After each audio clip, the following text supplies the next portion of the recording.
Now, the deep state, they are in real trouble right now. And we know that Mueller, his investigation, he has absolutely nothing whatsoever. Actually, there's a report out there, and it looks like Mueller is becoming very, very desperate.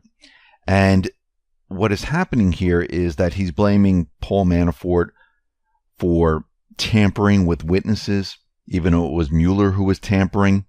We also see that Mueller is now ordering witnesses to hand over their personal phones so they can look at their messages. And many of the witnesses are doing this because they don't want to be subpoenaed. And this means that they're very desperate, because what is happening is they're trying to find anything at this point, because their investigation has gone nowhere, and they spent a huge amount of taxpayer money on something that was completely made up. But this does open a can of worms, because they are asking for everyone's personal phones and looking at their messages. What about those investigating the FBI and all the rest? Now they have the ability to say, now you need to hand over your phones and we want to see your personal messages. You think they're just going to go ahead and hand over their phones? Most likely not. We see right now that the White House, well, it looks like they're ready to snag a major victory in the war against the deep state. And we know the Inspector General's report is coming out, and it looks like the Justice Department internal watchdog has reportedly concluded that the former FBI Director James Comey and former Attorney General Loretta Lynch acted improperly in their handling of the investigation into the Hillary Clinton's use of private email server. Surprising there. Inspector General Michael Horowitz will reportedly characterize Comey's conduct as insubordinate. And we see right now that things are rapidly falling apart, and things are going to change very rapidly. And we can see that already, because McCabe went from I'm innocent, I'm going to sue Trump, mouthing off, to all of a sudden now saying, listen, I need a plea deal for immunity. And he did this in less than 3 months. So right now, the former Deputy FBI Director Andrew McCabe is negotiating with Senate Judiciary Committee Chairman Chuck Grassley for immunity ahead of his testimony on the upcoming Department of Justice Inspector General report. He knows what's in there, and now he's turning on everyone.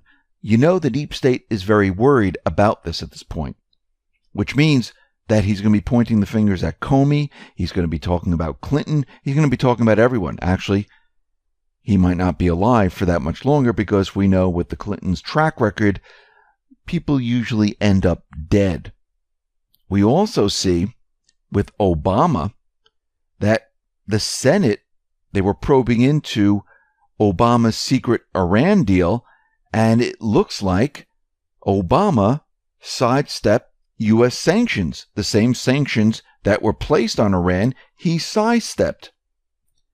And after airlifting billions in U.S. taxpayer cash on pallets to Tehran, the Obama administration secretly sought to give Iran access to the U.S. financial system by sidestepping sanctions kept in place after the 2015 nuclear deal. Despite repeatedly telling Congress and the public he had no plans to do so. So there was an investigation by the Senate Republicans, which was released Wednesday, that exposes the Obama administration politically motivated actions to secretly offer help to Iran while withholding the truth from the American people. How interesting. And what he did was he shopped around different banks. And he went to each bank and said, listen, will you do this? And basically the bank said, no, we don't want to get involved in this. We don't want to get involved because there are sanctions on Iran right now. And if we do this, this is going to be a problem for our institutions. So this whole thing is blowing up in their faces, and we're going to find out a lot more that's going to come out. This is just the beginning part of it. And once McCabe starts to spill the beans on what was really going on, because if he does get the immunity, he's just going to basically tell them almost everything.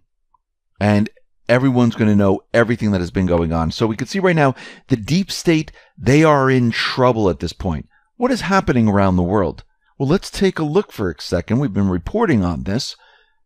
Out in the Middle East, what is happening there? Well, the deep state is losing their grip on the Middle East. They're losing their grip on Syria.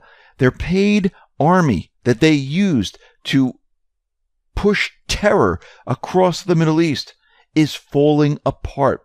Every single one of these countries where they had regime change, they're starting to take back control, which means the petrodollar is doomed. What is the petrodollar? The petrodollar is the deep state system, which was set up in 1971. That is falling apart. What else is falling apart? All the investigations that are going on with pedophilia, human trafficking, gun running. The wall is being built, and remember, it's not just a wall. It's basically to shut down the deep state. And the deep state is made up of the intelligence agencies, certain government officials, and many other individuals around the world. And it's all being shut down all at once. We can already see on the borders, remember when illegal aliens were just coming across the border and they were bussed off to different places, to sanctuary cities? Because this was part of Obama's policy, and we know there's many different agendas associated with that, which we talked about many, many times before. Well, a report from Syracuse University shows that prosecution in April of 2018 of migrants illegally crossing the border jumped more than 160% over April 2017 prosecutions. They're stopping more and more of these individuals because now they have the wherewithal to do so. And basically, this is going to continually rise. And remember all those illegals that were supposed to just go to the border and make it a huge, big time trouble for the Trump administration? Whatever happened to that? It seems like they never carried through because they realized, guess what? They were going to be stopped. They were going to be pushed back, and they were going to be sent back. And the whole thing just kind of fizzled, and everything is done with. We can see right now from everything that we talked about, with all these investigations, a lot of these individuals are going to run, commit suicide, or squeal on each other and make sure, and of course, just like McCabe, they're going to make sure they have immunity. And we're going to see more of this. I mean, we're starting to see the beginning stages, and it took a long time to set all this up, but I do believe the Patriots have the control right now. They have the ability to take down the deep state. Is it going to happen tomorrow? No, I think it's going to take a little bit longer. I think they're going to have to put more things into place. Remember, the deep state, they just don't give up. They don't just say, hey, you know what? We're done with. We know it. We're not going to do anything. No, they're still trying to meet their goals. Soros is out there, still trying to push refugees into Europe. He still wants open borders. He still wants regime change. He still wants to get rid of the Constitution here in the United States.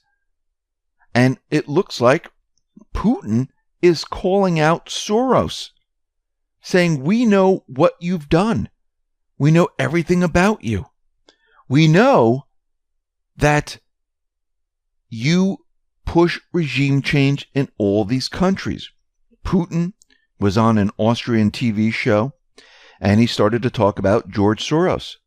Putin told the Austrian state ORF channel in an interview that the U.S. State Department would never admit to backing George Soros' alleged attempts to rock the euro. Yet Kremlin is being told to come clean on private internet companies meddling in politics. He said, there is such a personality in the U.S., Mr. Soros, who interferes in all affairs around the world. I often hear from my American friends that America as a state has nothing to do with his activities. There are rumors circulating now that Mr. Soros is planning to make the euro highly volatile, experts are already discussing this. Ask the U.S. State Department why he's doing this.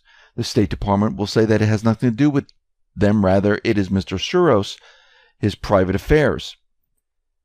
Now, Soros is part of the deep state. Soros has been pushing this agenda for quite a while. And this is why he's trying to get the euro to fund, the European nations to fund the refugees coming from Africa into the European nations, because he wants the borders to be open there and he wants to blend all the countries. Remember, the deep state has not given up whatsoever. Putin, as we can see right now, Russia, China, many other nations, they're becoming braver and braver as time goes on, and they're not afraid to say, look, the deep state, they've been supporting the Islamic State. They've been funding them, supporting them, and we could see that Russia and China, they're becoming more and more brave as time comes on by pointing the fingers at what has been happening, because they realize right now that the deep state has been losing power. They're not in control anymore. And once you start to lose this control, you can start to point the fingers at who is responsible for all these things that have gone on throughout time. And this is what's happening right now. And we already see that there's peace in North Korea. There's going to be a summit, and I wouldn't rule out that they might try something there. We also see that the Inspector General report, that is coming out. We see McCabe is already flipped, and this is going to be a problem. I wouldn't be surprised if there's going to be an event when this report comes out or around that area. Maybe it'll be a little distraction to keep the little distraction in the news cycle. Maybe it won't be something gigantic, maybe just something small enough where they can just have that as the headline instead of what is really happening, because that's what they like to do. But what we're seeing right now is a complete and utter breakdown of the deep state system. And we're starting to see a lot of the things that Q has been talking about, they're starting to come true. And right now, Q is in blackout mode. Q has been telling us that there's a reason for it, and I'm assuming very soon that Q is going to be coming back on the boards to tell us what has been happening. And we see that the deep state, they are like a wild animal right now. They're being backed in a corner, and I wouldn't be surprised if they pull something out where they try to take control of the situation. The corporate media right now, they're floundering. They don't even know what to do with all of this. They're losing their grip also. And we're going to continually see this happen over time. Yes, the corporate media likes to play on emotions. They're pushing emotions, and that's all they have. And people look at this and say, this is it? This is all you have? Just emotions? They bring up all these ridiculous things that absolutely mean nothing. But the whole thing, which they're never going to tell you, is falling apart right now. And there's a lot of things happening behind the scenes, especially out in Syria. We knew things were happening behind the scenes in North Korea. And we're seeing there's a lot happening with the investigations here in the U.S. against those who are trafficking children, those who are involved in pedophilia, those who are involved in laundering money, stealing money from the government. This is why Trump, the Patriots, put these executive orders in place, basically to seize these assets. Because think about it, the deep state has trillions and trillions of dollars all hidden around the world. And guess what? With these executive orders, they're going to be able to seize all of that. And it's not just paper money, it's physical assets. So we see right now, everything is in place, everything's about to turn, and we're going to see a lot happen coming up.